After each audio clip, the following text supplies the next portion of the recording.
സംസ്ഥാനത്ത് വിവിധ ജില്ലകളിൽ അതിതീവ്ര മഴ തുടരുകയാണ്. കോഴിക്കോട് ജില്ലയിൽ ഇന്നും റെഡ് അലർട്ടാണ്. ഇരുവഴിഞ്ഞിപ്പുഴയിലും ചാലിയാറിലും ജലനിരപ്പ് ഉയരുന്നു. പുഴകളോട് ചേർന്ന് താഴ്ന്ന പ്രദേശങ്ങളിൽ വെള്ളം കയറി.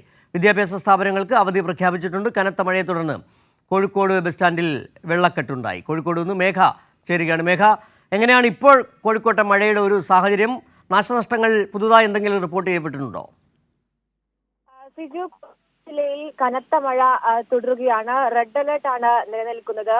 ഇന്നലെ രാത്രി മുതൽ തുടങ്ങിയ ശക്തമായ മഴ ഇടവിട്ട് പെയ്യുന്ന സാഹചര്യമാണ് ഉള്ളത്.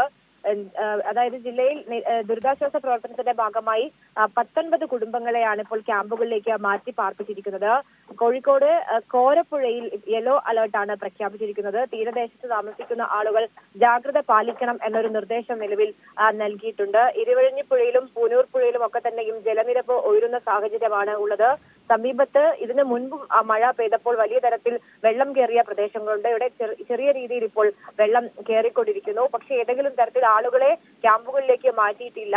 നൽകുന്ന ജാഗ്രതാ നിർദ്ദേശം എന്നത് ഈ പുഴയിൽ ഇറങ്ങാനോ അല്ലെങ്കിൽ പുഴ മുറിച്ചു കടക്കാനുള്ള ശ്രമം ആരും നടത്താൻ പാടില്ല എന്നതാണ്. എല്ലാ തദ്ദേശ സ്വയംഭരണ സ്ഥാപനങ്ങൾക്കും കൃത്യമായ നിർദ്ദേശം ജില്ലാ കലക്ടർ നൽകിയിട്ടുണ്ട്. ജില്ലയിലെ മന്ത്രി കൂടിയായ മുഹമ്മദ് റിയാസിന്റെ നേതൃത്വത്തിൽ ഇന്നലെ അടിയന്തര യോഗം ചേർന്നിരുന്ന കാര്യങ്ങൾ വിലയിരുത്തിയിരുന്നു. ഏതായാലും ജാഗ്രത കൃത്യമായി തന്നെ തുടരുന്നു. മറ്റ് അനിഷ്ട സംഭവങ്ങൾ എന്നത് പല സ്ഥലങ്ങളിൽ, അതായത് ഈ മലയോര മേഖലകളിൽ ഉൾപ്പെടെ പലയിടത്ത് കിണർ ഇടിഞ്ഞു താഴ്ന്ന സാഹചര്യമൊക്കെ തന്നെയുണ്ട്. പക്ഷെ വലിയ മഴക്കെടുതി ഇല്ല. കോഴിക്കോട് വിലങ്ങാടാണ് ഇതിനു മുൻപ് കഴിഞ്ഞ വർഷം വലിയ ഉരുൾപൊട്ടൽ ഉണ്ടായത്. ഇവിടെയാണ് ഇപ്പോൾ 18 കുടുംബങ്ങളെ ക്യാമ്പിലേക്ക് മാറ്റി പാർപ്പിച്ചിരിക്കുന്നത്.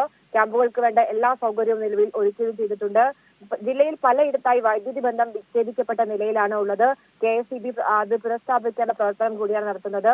ഏതായാലും വലിയ ജാഗ്രതയിൽ തന്നെയാണ് കോഴിക്കോട് ജില്ല ഉള്ളത്. സിജു, ശരി, മേഘയാണ് കോഴിക്കോട് നിന്നുള്ള വിവരങ്ങൾ നൽകിയത്. ഏതായാലും 19 കുടുംബങ്ങളെ ഇപ്പോൾ മാറ്റി പാർപ്പിച്ചിട്ടുണ്ട് മഴ കനക്കുന്ന സാഹചര്യത്തിൽ. വിവരങ്ങളാണ് മേഘ നൽകിയത്.